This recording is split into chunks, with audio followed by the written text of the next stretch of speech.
ओम नमः शिवाय।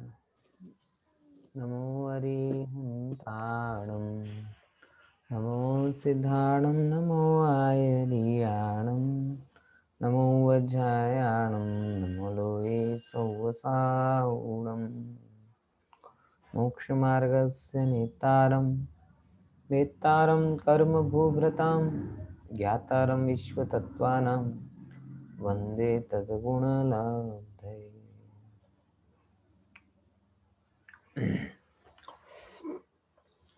मोक्ष शास्त्र में अपनी चर्चा क्रमशः चल रही है और कल हमने कहाँ तक चर्चा की थी। ये चारों प्रकार के देव कहाँ कहाँ रहते हैं, बराबर। यानी समझ रहे ना कि पहले नंबर हमने 4 अध्यायों में तीसरे और चौथे अध्याय में जीव की अलग से लोकेशन पता की कि जीव कहाँ कहाँ रहता है। अब जीव में भी चौथे अध्याय में देव, और देव में भी चारों प्रकार के देव अलग अलग से कहाँ कहाँ रहते हैं, इस बारे में हमने चर्चा की, बराबर ना। ये बात हमने कल चर्चा में ली थी। अब जरा हम उन देवगति के देवों के बारे में और विस्तार से जानते हैं, ठीक है ना। विस्तार से जानने में सबसे पहले दूसरे नंबर का स्वरूप आता है, जो ये बताता है कि ये इनमें लेश्याएं कैसी होती हैं। देखो, देवगति के अभी हमने क्या समझा है, देवगति के देवों के रहने के निवास स्थान, बराबर। अब हम उनका और वर्णन समझेंगे। और वर्णन में क्या होगा, और वर्णन में ये आएगा कि वो उनकी प्रकृति कैसी रहती है, उनके भेद क्या क्या हैं, उनमें जो कामादि विकार होते हैं वो किस प्रकार से होते हैं, उनकी आयु कैसे होती है, कितनी होती है, उस संबंधी जितनी भी आवश्यक चीजें होंगी वो सब हम इन आगामी सूत्रों के माध्यम से समझने की कोशिश करेंगे, ठीक है ना, बराबर। सुनाई समझ में आ रहा है ना सबको। तो चलिए अपन जाके अपना अगला सूत्र देखते हैं। वो है ये दिख रहा है सबको स्लाइड में? दिख रहा है स्लाइड में? स्लाइड दिख रही है? हाँ, दिखते आज क्या है वो, हैं। आज प्रोग्राम को थोड़ा अपडेट किया है, तो कहीं कुछ गड़बड़ हो रही हो ना तो बता देना। शायद आज उसमें जूम को एप्लीकेशन को अपडेट किया है, तो कुछ गड़बड़ बड़बड़ हो तो बता देना, है ना। क्योंकि व्यू का साइन अलग आ रहा है, अलग अलग थोड़े साइन। सर अब स्लाइड नहीं दिख रही है। अब नहीं दिख रही ना, अब दिखेगी। दिखी? हाँ, हाँ अभी सर। दिखाई। ओके ओके ओके, हाँ तो बताते जाना उसको। तो दूसरे नंबर का सूत्र अब देवगति के देवों को और समझाता है हमारे लिए। क्या कहता है वो समझते हैं। आदितस्त्रिषु, बोलिए, आदितस्त्रिषु पीतांतलेश्याः। आदितस्त्रिषु पीतांतलेश्याः। आदितस्त्रिषु पीतांतलेश्याः। आदितस्त्रिषु पीतांतलेश्याः। स्त्रीषु पीतांतलेश्याः। Very good. अब इसको जरा समझते हैं कि आदितः मतलब आदि के तीन में, आदि के तीन में क्या है, बोले आदि के तीन में त्रिषु पीतांत लेशा, मतलब पीत लेशा होती है। पीतांत मतलब पीत अंत है जिसका ऐसी लेशा होती है।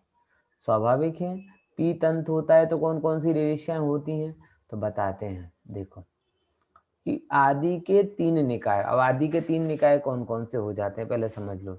भवनवासी, बराबर। देखो यहाँ से अपन समझते, अगली स्लाइड से समझ लेंगे। तो ये अर्थ ख्याल में आया कि आदि के तीन में भवनवासी कौन कौन से तीन होते हैं, भवनवासी, व्यंतर और ज्योतिषी, बराबर। भवनवासी, व्यंतर और ज्योतिषी।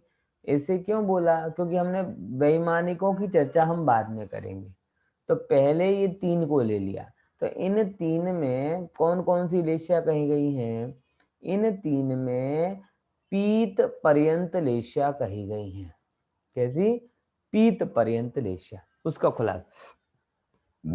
आदि के तीन निकायों में पीत पर्यंत लेशिया है। अब वो पहले नंबर एक बहुत विचारणीय प्रश्न है कि ये जो देव लेश्या किसे कहते हैं। पहले नंबर तो ये समझते हैं अपन, क्या है लेश्या। कोई बताएगा मुझे लेश्या किसे कहते हैं?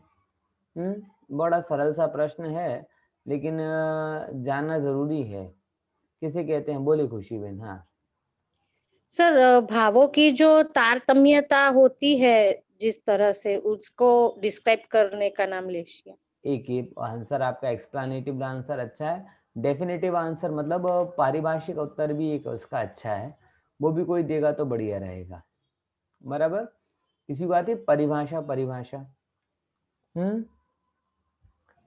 मोह और योग के निमित्त से, क्या बोल, नहीं सॉरी, मोह और योग के नहीं, कषाय से अनु, मैं गुणस्थान की परिभाषा बोलने लगा था। कषाय से अनुरंजित, क्या शब्द आता है वहां पे लिस्या में? कषाय से अनुरंजित जीव के योगों की प्रवृत्ति को लेश्या कहते हैं। फिर से, लेश्या कैसे कहते हैं? कषाय से अनुरंजित, कषाय से जो अनुरंजित है, कषाय से जो रंगी हुई है, ऐसे जीव के योगों की प्रवृत्ति को लेश्या कहते हैं। पॉइंट समझ में आया? और एक भाव के अंदर हमने काफी चर्चा की थी। दो बातें उस समय आती हैं। एक तो ये जीव के योगों की प्रवृत्ति है, यानी मन वचन काय की प्रवृत्ति, ठीक है ना। और दूसरे नंबर कैसी है? कषाय से रंगी हुई है। किससे रंगी हुई है? कषाय से रंगी हुई है। तो जिस कषाय का जैसा रंग जीव के ऊपर चढ़ता है, उस कषाय के उस रंग के अधीन होने पर जीव अपने मन वचन काय की प्रवृत्ति करता है। और उस प्रवृत्ति में जो तारतम्यता पड़ती है, तारतम्यता मतलब कम ज्यादापन, उसे हम लेश्याओं के द्वारा पकड़ते हैं। ठीक है। वो पेड़ का एग्जाम्पल आपको पता होगा कि किसी को फल खाने हैं, तो फल खाने पे जीवों के 6 प्रकार के परिणाम होते हैं। कोई कहता है मूल खा लूं, कोई कहता है शाखाएं ले जाऊं, कोई कहता है प्रशाखाएं ले जाऊं, कोई कहता है ये आम के कच्चे पक्के गुच्छे ले लूं, कोई कहता है कच्चे फल ले लूं, कोई कहता है पके फल ले लूं, और कोई कहता है कि जब इतने सारे नीचे आम पड़े हुए हैं तो कच्चे पक्के भी मैं क्यों लूं। तो इस सबको आम खाना है, लेकिन सबकी परिणति अलग अलग है, और जिसकी परिणति जैसी है उसको करो बंध वैसा है। पॉइंट समझ में आया कि नहीं आया? आज क्या बात है भाई, बहुत देर बाद 2 अंकों में संख्या पहुंची। ज्वाइंट होने में तकलीफ हो रही थी क्या? है कि लेट हो रहे हैं, क्या हो रहे थे भाई? इजीली ज्वाइंट हो गए थे ना सब लोग? चलो कोई बात नहीं, कोई तकलीफ हो जब ज्वाइंट होने में तब जरूर बताना। बाकी आपकी तकलीफ का मेरे पास कोई समाधान नहीं है, तकनीकी तकलीफ का समाधान है। चलिए।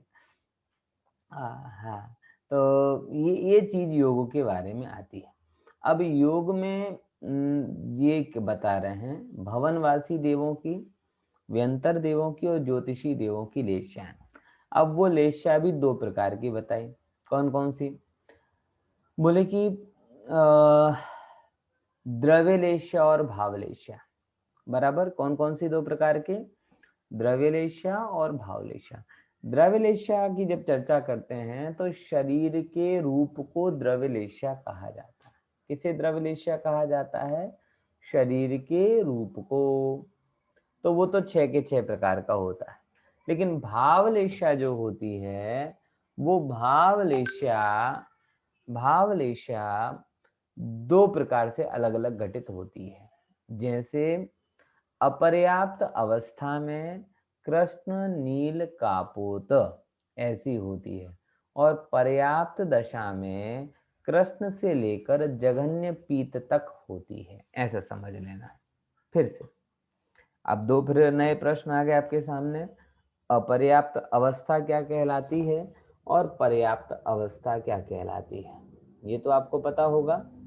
किसे कहते हैं अपर्याप्त अवस्था और किसे कहते हैं पर्याप्त अवस्था? देखो, जीव जिस पर्याय में जाता है उस पर्याय में उसकी योग्य वर्गणाओं को ग्रहण करता है, और उसके जो ग्रहण करना है उसे उसे हम अपर्याप्त अवस्था, मतलब जब तक ग्रहण नहीं करता है उसे अपर्याप्त कहते हैं, और जब ग्रहण कर लेता है तो पर्याप्त हो जाती है। तो अपर्याप्त अवस्था में कृष्ण आदि तीव्र लेश्याएं होती हैं। अब ये चीज थोड़ी विचारणी होती है कि जनरली हम ये कई बार कहते हैं कि जो बच्चा बहुत छोटा हो वो तो कषाय कैसे करेगा, वो तो कषाय कर ही नहीं सकता, इतना छोटा बच्चा, वो तो भोला है, भगवान का रूप है, उसे तो सब पुण्य बनता होगा। नहीं, छोटे बच्चों को भी तीव्र कषाय होती। मैं एक एग्जाम्पल दूं आपको कि क्या कहते हैं कि मैं अभी मेरे घर में जो गद्दा पड़ा था, पुराना गद्दा गोदड़ा, उसको हमने थोड़ा फिर से रुई भरवाने के लिए और बड़ा करवाने के लिए दिया। तो जिस दिन वो गद्दे वाला गद्दा लेकर गया, गोदड़ा लेकर गया, वो वेदांश उसे लेने नहीं जा रहा था, दरवाजे पर खड़ा रहा, गद्दा गद्दा गद्दा कर करके रो रहा। उसको ये लगे कि मेरे घर का गद्दा ये दूसरा क्यों लेके जा रहा है। मतलब पूरे जब तक, मतलब आप समझ रहे क्या कहना चाह रहा हूँ कि ये मैं कई बार छोटे बच्चों को देखकर अनादिकालीन संस्कारों को बहुत याद करता हूँ कि इतना छोटा, हम लोगों ने तो कभी सिखाया नहीं कि ये गद्दा तेरा है, ये घर तेरा है, ये कुछ तेरा है। लेकिन जन्म लेते ही अब अभी देखो ये क्या हो रहा है कि वो रो रहा है, तो 1 साल का भी है तो भी हमें खबर पड़ जाती है कि इसको खबर नहीं पड़ रही है। लेकिन इससे सूक्ष्म दशा जो अपर्याप्त की होती है, उस समय में वो रुदन आदि कोई बाहर की क्रिया नहीं दिखाई देती, बराबर, रुदन आदि कोई बाहर की क्रिया नहीं दिखाई देती, लेकिन तो भी उसको दुख संक्लेश उतना ही होता है। जैसे वो खड़ा ही रहता है। जब तक मैंने उसको ये नहीं बोला कि बेटा मैं जा रहा हूँ, मैं ऑफिस जा रहा था तो मैंने उसको ये बोला कि मैं गद्दा लेकर आऊंगा, तो जब तक मैंने ये नहीं बोला तब तक रोना ही चालू रहा, गद्दा गद्दा गद्दा, दरवाजे पर खड़े गद्दा गद्दा करे और रोए हैं। मतलब आप समझ रहे, छोटे से छोटा, आप उसे उस एंगल से भी देख सकते हो कि मासूमियत के एंगल से, और उसी मासूमियत में आपको अनादि के संस्कार भी दिख जाएंगे, बराबर। अंतर इतना होता है, बच्चों को जो अंदर होता है वो क्लियर बाहर आ जाता है, और हम लोग थोड़े उसे सुगर कोटेड करके बोलते हैं, बाकी संस्कार तो सेम होते हैं। अंतर इतना रहता है, बच्चों में ये चतुराई नहीं होती कि कैसे बोलें क्या करें। हमको जैसे दुख होता है चीज को तो हम थोड़ा उसको सुगर कोटेड करके बोल देते हैं, और वो उनको इतनी चतुराई नहीं होती तो सीधा सीधा बोल देते हैं। लेकिन वो राग परिणाम दोनों को सेम होता है, मैं ये बताना चाह रहा हूँ। इसीलिए आप ये मत समझिएगा कि छोटा बच्चा अगर कोई है तो उसे कषाय नहीं है, उसको भी अनंतानुबंधी की तीव्र कषाय होती है, पर उसकी अभिव्यक्ति का तरीका अलग होता है, अथवा उसकी अभिव्यक्ति का तरीका हमें मासूमियत के कारण इतना अटपटा नहीं लगता, लेकिन वो कषाय का ही चिन्ह होता है। बात समझ में आ रही कि नहीं आ रही। आप देखो छोटे बच्चों का एक और नेचर कि जेलसी का भाव होता है। अगर बड़ी बहन मेरी गोदी में बैठ गई है तो वैसे नहीं बैठता, खिल रहा होगा, लेकिन बड़ी बैठी है तो वो भी आके बैठेगा। जेलसी, ईर्ष्या का भाव होता है कि नहीं होता। उसकी माँ किसी दूसरे के बच्चे को ले ले तो वो रो रो के उसको हटा देगा, खिलौने छिपा लेगा। ये सब क्या बता रहा है, ये उनका अंदर का अनंत संसार बाहर की छोटी छोटी वस्तुओं से जुड़ा हुआ है, और हमारा अनंत संसार बाहर की बड़ी बड़ी वस्तुओं से जुड़ा हुआ है, लेकिन है दोनों के अंदर का पड़ा हुआ अनंत संस्कार। पॉइंट समझ में आ रहा है कि नहीं आ रहा है। इसीलिए इस बात को बहुत गंभीरता से सोचिए। बहुत सारे लोग ऐसा कह देते हैं अनजाने में कि उस बच्चे ने क्या कर्म बांधे होंगे, वो तो अच्छा ही कर्म बांधा होगा। नहीं, बचपने में मर जाना, अबोध दशा में मर जाना ये अच्छा चिन्ह नहीं है, क्योंकि अबोध दशा में यानी आप अनादि के संस्कारों के अनुसार ही कर्म बांध कर मरे हो, ये ज्यादा खतरनाक है बनस्पत इसके कि आपको समझदार हो जाओ और आप अपने अंदर में तत्व ज्ञान के संस्कार अर्जित करो, और उसके माध्यम से तत्व ज्ञान के संस्कार से अनादि के संस्कार को शिथिल करो। ये समझदारी वाला मामला है, बराबर। हम कई बार ऐसे बोल देते हैं कि बच्चे बहुत अच्छे थे, ना कोई राग करते थे ना द्वेष करते। अरे उनके भी राग द्वेष होता है, लेकिन उनका उस रूप में होता है। आप बड़े हो गए, आपका अलग रूप में होता है। आप उसे और बड़ा भी कर सकते हो और उसे हटा भी सकते हो। परिपक्व होने का मतलब ही ये होता है।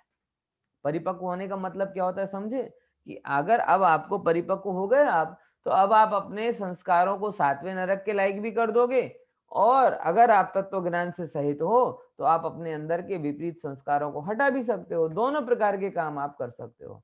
ये परिपक्वता का मतलब होता है। पॉइंट समझ में आया कि नहीं आया? तो अबोधता कभी आदर्श नहीं होती।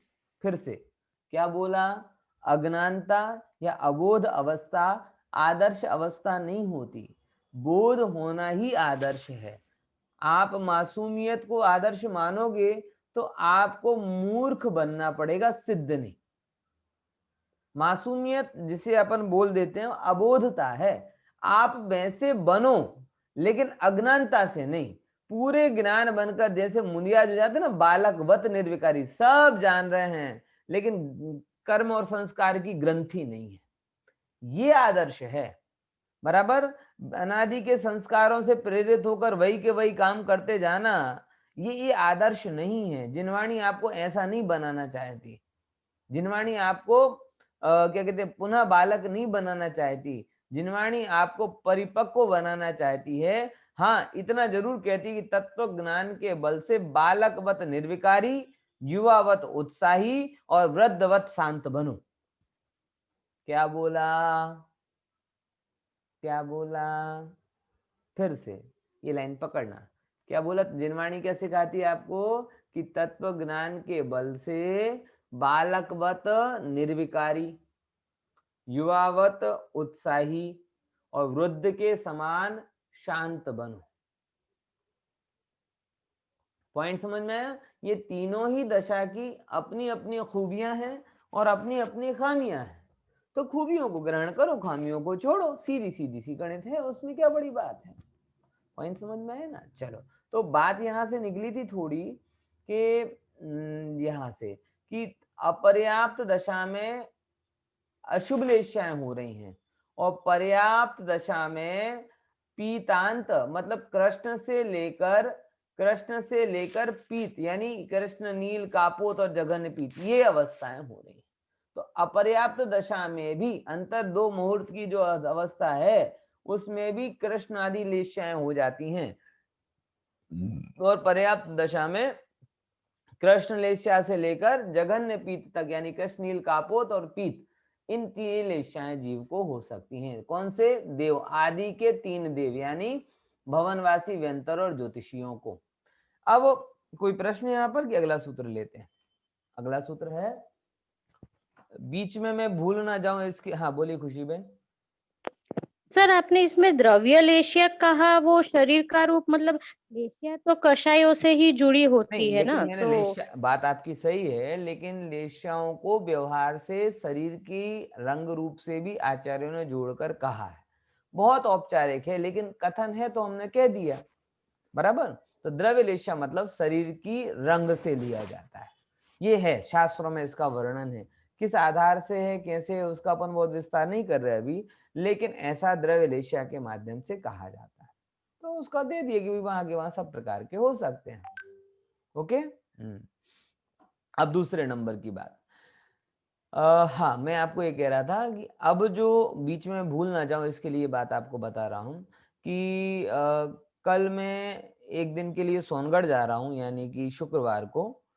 शनिवार को अपनी परमागम ऑनर्स की क्लास रहेगी, और रविवार से युवा शिविर चालू हो जाएगा, है ना। और उस युवा शिविर में लगभग मैं 3 से 4 दिन इंगेज हूँ। तो मैं नहीं चाहता कि आप लोग कंफ्यूजन में रहें कि आज यहाँ सुने कि वहां सुने कि कहाँ सुने। तो 20 तारीख से लेकर जो 24 तारीख तक की अपनी रहेगी, उसमें अपना ये कार्यक्रम नहीं चलेगा। उस कार्यक्रम में सब ज्वाइंट हो गए, बराबर। तो ये सब शेड्यूल है, पत्रिका मैंने ग्रुप में रखी है। उसमें मैं 3 जगह पर हूँ। एक तो 20 तारीख को शंका समाधान की कमेटी है जो बनी है, उसमें मेरा नाम है। और 20 तारीख को ही मेरा सम्मान भी है। और उन लोगों ने मुझे सिलेक्ट किया है, गुरुदेव श्री के नाम से मुझे उसमें पारितोषिक मिल रहा है। और 22 तारीख को मेरा रात्रि का उसमें व्याख्यान रहेगा, बराबर। ऐसे करके ये सारी की सारी कंकोत्री की डिटेल आपको है। तो अपनी अगली कक्षा अब जो लगेगी वो 25 तारीख यानी 25 को हो सकता है, 25 के बाद 26 से अपन उसको लगाएंगे। 25 और 26 को अपनी अगली क्लास रहेगी, बराबर। इस बात का थोड़ा आप लोग ध्यान रखिएगा, ठीक है। युवा शिविर के बारे में बहुत सारे लोग मुझसे अभी भी प्रश्न करते हैं कि कैसे होगा उसमें रजिस्ट्रेशन अनिवार्य है कि क्या नहीं है। देखो, दो बातें हैं। रजिस्ट्रेशन करवाने में आपका कोई नुकसान नहीं है, और आयोजकों का लाभ ये है कि उन्हें पता चलता है कि कितना कौन सा वर्ग जुड़ा है। तो देखो, सिंपल सा है, अगर आप चाहते हो कि ऐसे काल में अच्छी अच्छी प्रवृत्तियां होती रहें तो आप अपनी उपस्थिति जरूर दर्ज कराएं, क्योंकि जितनी आप उपस्थिति दर्ज कराओगे उतना आयोजकों का और उत्साह पूर्वक काम करने का मन होगा। तो रजिस्ट्रेशन कराकर बैठें, वो ज्यादा बढ़िया है। नहीं आता है तो घबराइए मत, लिंक तो आती है, लिंक में जाके क्लिक करके जैसे यहाँ ज्वाइंट हो जाते हो वैसे वहां ज्वाइंट हो जाओगे। तो वो दोनों ऑप्शन है, लेकिन सीधा रास्ता पकड़ना ज्यादा बेटर होता है कि आप प्रॉपर वे से रजिस्ट्रेशन आदि करा के जाएं, तो उनको भी पता चले कि इतने लोग तो रजिस्टर्ड हो ही गए, मतलब इतने तो कंफर्म है ही, बाकी की और तो एक उत्साह उन लोगों का बना रहता है। और काफी सारे लोग मतलब पूरे जब से कोरोना का काल आया है, बैक टू बैक ऑनलाइन शिविर की भरमार आ रही है। वो इसके कारण क्योंकि मुमुक्षु समाज इसमें अपना पूरा उत्साह बता रही है। अगर समाज जुड़ना बंद कर देगी तो आयोजन लोग करना बंद कर देंगे, सीधी सी बात है। तो ऐसे आयोजन होते रहे, आपका सदुपयोग होता रहे, इसके लिए आप प्रॉपर वे में जाइए, बराबर। इस संदर्भ में कोई प्रश्न हो तो पूछ लीजिए, नहीं तो कोई बड़ी बात नहीं है। Okay, clear. तो ये बात बीच की मुझे जो बीच में याद आ गई, चूक ना जाऊं इसलिए कह दिया। यानी अगली क्लास अपनी 25 या 26, 25 या 26 को आएगी, बराबर ना। चलिए, धन्यवाद दिनेश भाई। हाँ सर, कॉन्ग्रेचुलेशन। चलेगा, कोई बात नहीं, वो तो बड़ी बात नहीं है, लेकिन बताया उसको। अपन इसमें अपन यहाँ पर आते हैं। हाँ, तीसरे नंबर का सूत्र है, और तीसरे नंबर के सूत्र में ये बातें आती है। जो अपन ने भेद पढ़े थे, बराबर ना, उन चार प्रकार के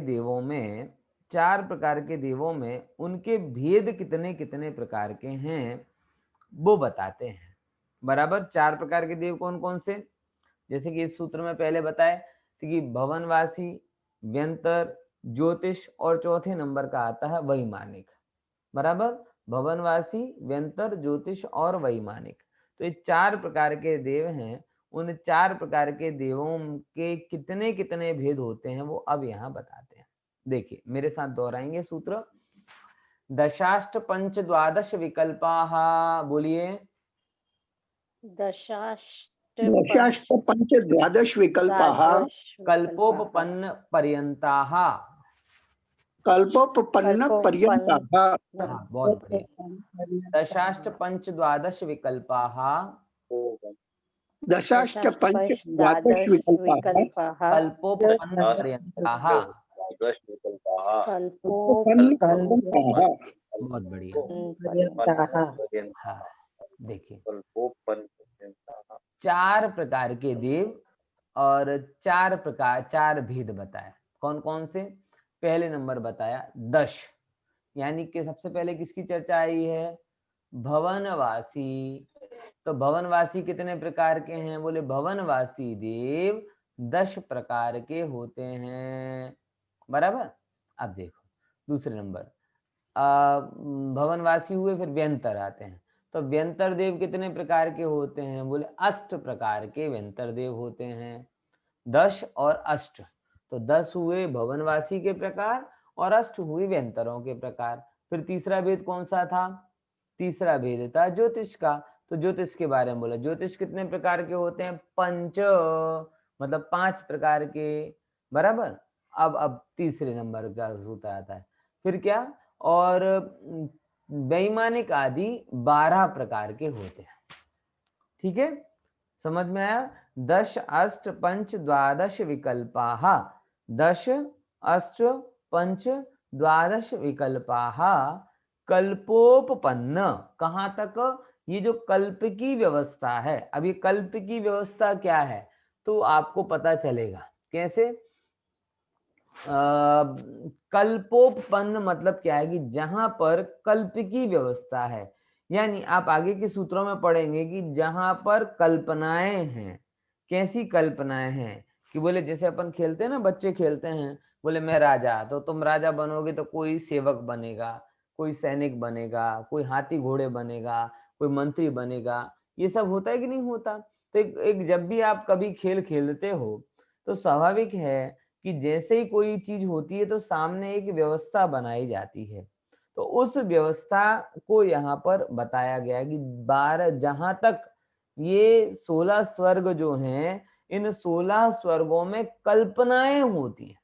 कल्पनाएं होती हैं, दैट मीन्स कि वहां पर कोई इंद्र होता है, कोई अहिमिंद्र होता है, कोई कुछ होता है, कोई कुछ होता है, लेकिन उसके ऊपर ये व्यवस्था नहीं होती है।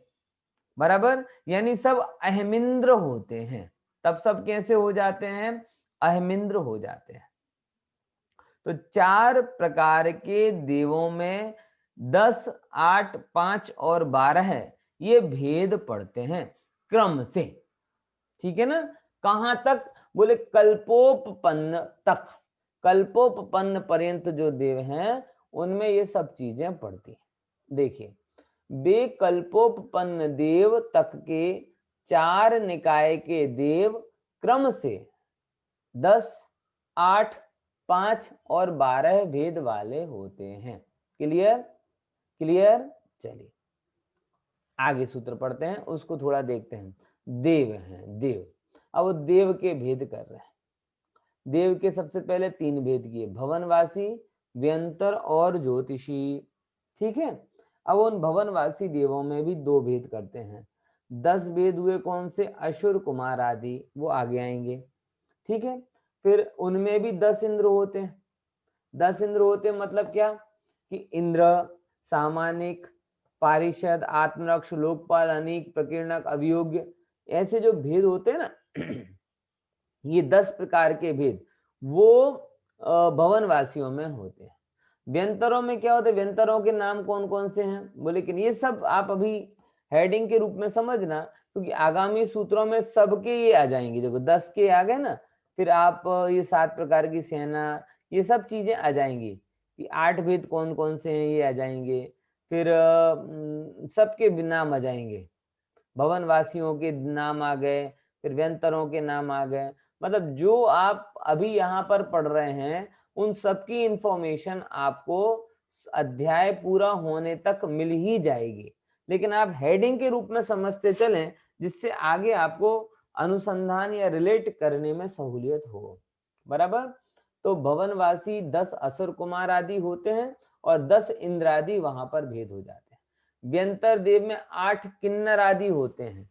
नाम किन्नर, किम पुरुष, महुर, गंधर्व, यक्ष, राक्षस, भूत, पिशाच। बराबर? और उनमें 8 होते हैं। बराबर? कौन कौन नहीं होते? तो उसमें ये आगे आपके लोकपाल नहीं होते और अनीक नहीं होते। बराबर? ये चीज वहां पर नहीं होती। व्यंतरों में लोकपाल और त्रयस्त्रिंश नहीं होते ये। ठीक है ना? ये वहां पर तो 8 बचे। फिर ज्योतिष में 5, तो उसमें भी 8 इंद्र होते हैं। और वैमानिक में 2 भेद होते हैं, कल्पोपन्न और कल्पातीत। बराबर? तो कल्पोपन्न में 10 प्रकार की व्यवस्था होती है और कल्पातीत जो है 12 प्रकार के इंद्र वहां पर होते हैं। ऐसी सब चर्चा यहाँ पर हुई। यहाँ पर कोई प्रश्न है? चलिए आगे अपन पढ़ते हैं। कल्पोपन्न का क्या मतलब होता है? कल्पातीत का क्या मतलब होता है? कल्पोपपन्न मतलब कल्पों में उत्पन्न होने को कल्पोपपन्न बोलते हैं।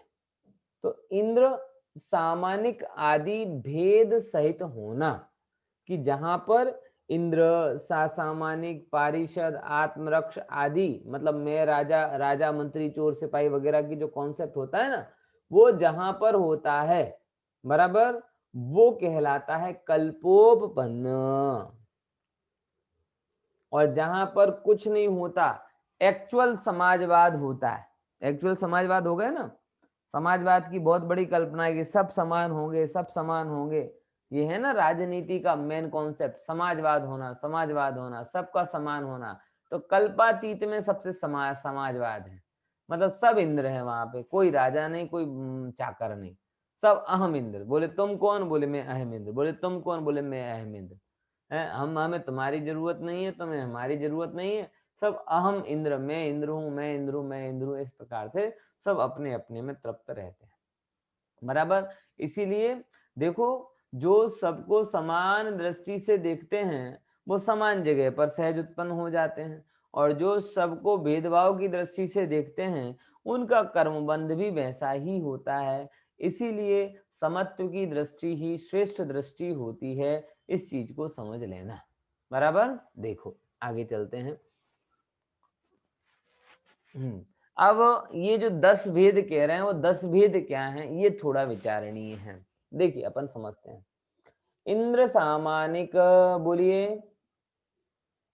इंद्र सामानिक त्रायस्त्रिंश, त्रायस्त्रिंश पारिषदात्म रक्ष, पारिषदात्मरक्ष लोकपालनीक, लोकपालनिक प्रकीर्ण काभियोग्य, प्रकीर्ण का भी योग्य किल विशिकास चैकषाः। चैकषाः। इंद्र सामानिक त्रायस्त्रिंश, बोलिए। इंद्र सामानिक त्रायस्त्रिंश पारिषदात्म रक्ष, पारिषदात्मरक्ष लोकपालनीक प्रकीर्ण, लोकपालानिक काभियोग्य, अभियोग्य किल विशिकास चैकषाः। हाँ, ये सूत्र तो पूछना पड़ेगा, है ना, बराबर है ना, क्योंकि थोड़ा कठिन सा है। तो कौन बोलेगा वॉलेंटियरी है? अच्छा, मैं अभी नाम की लिस्ट लेकर आया हूँ, वो आपके स्क्रीन पर दिख रही है क्या कि नहीं दिख रही? केवल केवल स्लाइड ही दिख रही है ना, और कुछ नहीं दिख रहा ना? हाँ चलिए ठीक है, अच्छा है। तो वो क्या है, ढके सूत्र ढकेगा नहीं। कौन बोलेगा सूत्र को? हैंड रेस करो। इंद्र। कौन? प्रशांत भाई बोल रहे हैं? हाँ चलिए मैं बोल। चलो बोलो बोलो। हाँ हाँ बोलो। बोलो। इंद्र सामानिक त्रायस्त्रिंश पारिषदात्मक रक्ष लोकपालानिक प्रकीर्ण काभियोग्य किल्विंचा चैकषः। बहुत बढ़िया, बहुत अच्छे। किल विशिकाश चैकषाः, किल विशिकाश चैकषाः, बहुत बढ़िया। चलो अब क्या कहते हैं यहाँ पे, उक्त 10 भेद आदि भेदों में से। अब ये 10 भेद जो अपन बार बार पढ़ रहे हैं ना, जिसके कारण कल्प ये नाम पड़ा। तो कल्प नाम क्यों पड़ा? क्योंकि इसमें 10 भेदों की कल्पनाएं होती। कल्पना क्यों कह रहे हैं, इसको थोड़ा समझ लेते हैं कि जैसे आप सरल भाषा में समझिए, आत्मरक्ष होते हैं, मतलब पहरेदार। तो कोई इंद्र को कोई किसी से डर नहीं होता, और इंद्र स्वयं समर्थ होता है, बराबर। ऐसे अभियोग्य होते हैं, अभियोग्य मतलब हाथी घोड़े बनने वाले, ये जो होते हैं अभियोग्य जाति के देव होते हैं। तो इंद्रों को ये सब ऐसा नहीं होता कि हाथी घोड़े, जो ऐरावत हाथी होता है ये कोई तिरंच नहीं होता, ये अभियोग्य जाति का देव होता है। ऐसे ही किल विष मतलब क्या? बोले सरकार सड़क वड़क की सफाई जो करते हैं। अब देखो वहां पे तो कहाँ गंदगी होती है, तो वो सफाई करने वाले की जरूरत पड़े। सप्त धातु से रहित तन है, मल मूत्र होता नहीं है, तो गंदगी का स्कोप नहीं है, लेकिन उसके बावजूद भी किलविषिक होते हैं। ये पुण्य के अंतर को बताने के लिए होते हैं। तो एक्चुअल में किलविष किसी के यहाँ सफाई करने नहीं जाता, लेकिन तो भी वो किलविष जाति का देव कहलाता है, बराबर। बॉडीगार्ड की कोई जरूरत नहीं है, लेकिन तो भी वो आत्मरक्ष जाति का देव कहलाता है। पुलिस इंस्पेक्टर लोकपाल जाति का, अनिक सामान्य, ऐसे करके सारे के सारे प्रकीर्णक सामान्य देव होते हैं। तो ये जो कल्पनाएं हैं, एक्चुअल में जैसे जैसे देव हैं सारे वैसा काम कर रहे हों ऐसा नहीं है, लेकिन तो भी उन देवों को उस रूप में ही गिना जाता है। इसीलिए उनको कल्प कहा है कि यहाँ पर ये सब कल्पनाएं होती हैं, काम की नहीं लेकिन नाम की कल्पनाएं जरूर होती हैं, बराबर। तो उनको ये भेद कहा गया है। देखो अपन समझते हैं, उक्त 10 वेदों में प्रत्येक में इंद्र मतलब इंद्र हो गए, आगे इसमें नाम आ जाते हैं तो ज्यादा अच्छा रहेगा आपको। देखिए इंद्र मतलब कौन होता है, राजा, जो राजा होता है वो इंद्र कहलाता है। फिर आगे क्या कहते हैं, आगे कहते हैं कि सामानिक होता है। सामानिक मतलब क्या कहलाया, सामानिक मतलब होता है कि जो राजा तो नहीं है यानी इंद्र तो नहीं है, लेकिन इंद्र के समान पिता गुरु उपाध्याय। अब देखो आप समझना कि सौधर्म इंद्रिय दे उपपाद जन्म वालों में कोई पिता होता है क्या, माता पिता तो गर्भजों के होते हैं। उपपादों के अगर पिता होंगे तो वो उपपाद सही है पिता होगी, उपपाद सही है माता होगी, और कोई तो व्यवस्था होती नहीं क्योंकि उनके जनक तो कोई होते नहीं, जननी तो कोई होता नहीं, उपपाद जन्म होता है। लेकिन जैसे इस लोक में कोई पिता के जैसा आदरणीय होता है, गुरुओं के जैसा उपाध्यायों के जैसे आदरणीय होते हैं, ऐसे कुछ देव ऐसे होते हैं कि जो पिता और आदि की भांति आदरणीय होते हैं। और उन आदरणीय देवों को हम क्या कहते हैं, उन आदरणीय देवों को हम सामानिक कहते हैं। बराबर ख्याल में आया, समझे कि नहीं समझे। हाँ अब देखो आगे, फिर तीसरे नंबर का आता है, वो तीसरा कौन सा है, बोले तीसरे नंबर का आता है पारिषद, मतलब इंद्र सामानिक। इंद्र सामानिक के बाद में कौन सा आया हाँ ये देखो, इंद्र सामानिक के बाद में त्रयस्त्रिंश। त्रयस्त्रिंश मतलब क्या, 33 टाइप के देव, 33 टाइप के देव जो कैसे होते हैं कि जो कैबिनेट मिनिस्ट्री के जैसी होती है। बराबर, जैसे आपकी आज के समय में मिनिस्ट्री होती है तो कोई होम मिनिस्टर होता है, कोई फिनांस मिनिस्टर होता है, बराबर, ऐसे इंद्र की भी एक कैबिनेट होती है और उस कैबिनेट के इंपॉर्टेंट सदस्यों को त्रयस्त्रिंश कहते हैं।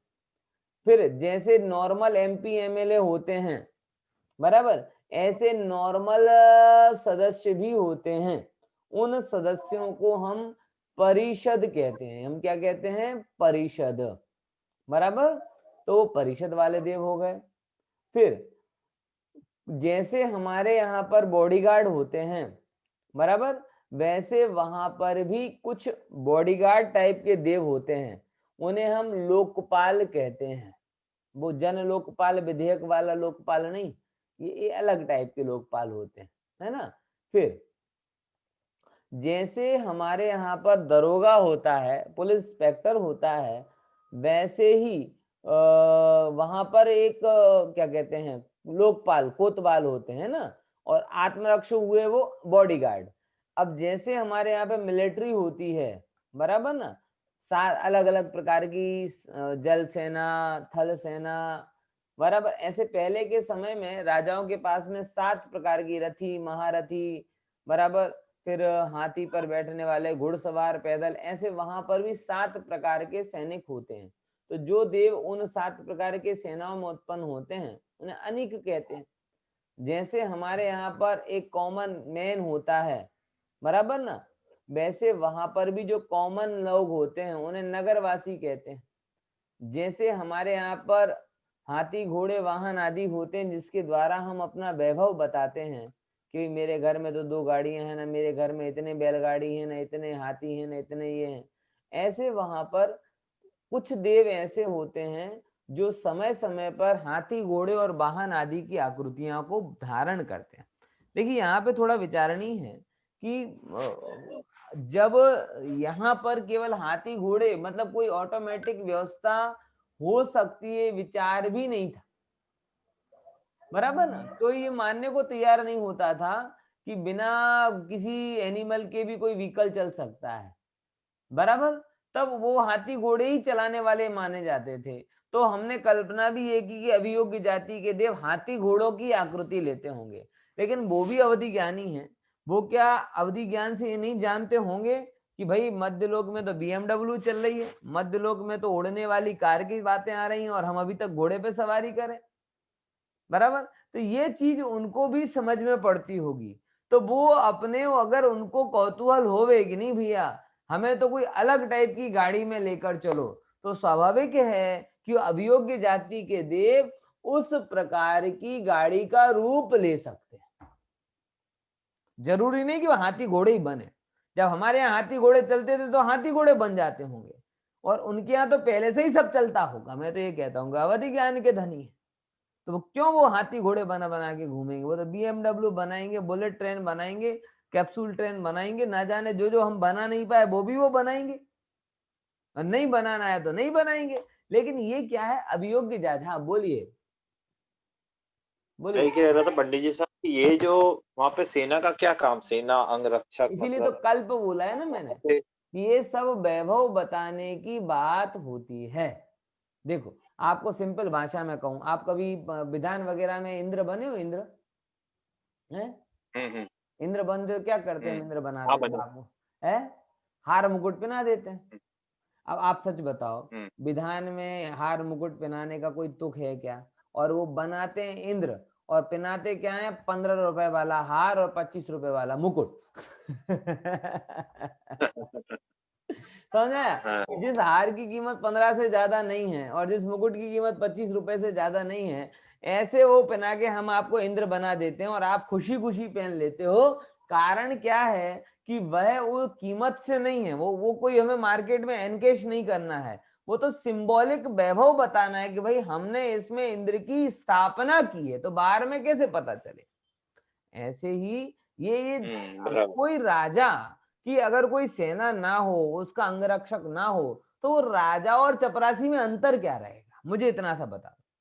राजा का वैभव ही इससे निपटता है कि दूसरों के पास कम वैभव हो और उसके पास ज्यादा वैभव हो, तब हम उसे राजा कह पाएंगे ना। दूसरों के जितना ही वैभव हो तो हम उसे राजा क्यों कहेंगे? तो इंद्र महिमाशाली है, ये बताने के लिए किसी को तो महिमाहीन करना ही होगा। समझ में आया? और यही कॉन्सेप्ट से जो हीन पुण्य वाले हैं, उन हीन पुण्य वाले देवों को नीचे कैटेगरी वाला कह देते हैं, अभियोग्य जाति के देव। फिर किलविश जाति के, मतलब ST कास्ट वाले का दे दिए कि जो जो गंदगी साफ करते हैं। अब वहां पे गंदगी है ही नहीं है तो साफ क्या करेंगे? लेकिन नहीं, तुम उस जाति के देव हो तो उनको उनकी दीनता लगती है और इनसे सहित होने के कारण उनको इसकी महानता भी लगती है। बराबर ख्याल में आया? तो इतनी चर्चा अपन ने आज की। आज पता नहीं जूम वाले ने क्या ज्यादा समय दे दिया हमें। ठीक है, चलिए इतनी चर्चा अपन ने की, बाकी चर्चा अपन बाद में करेंगे। जय जिनेन्द्र। अच्छा, जो मैंने बताया प्रोग्राम उसको याद रखिएगा और उसके हिसाब से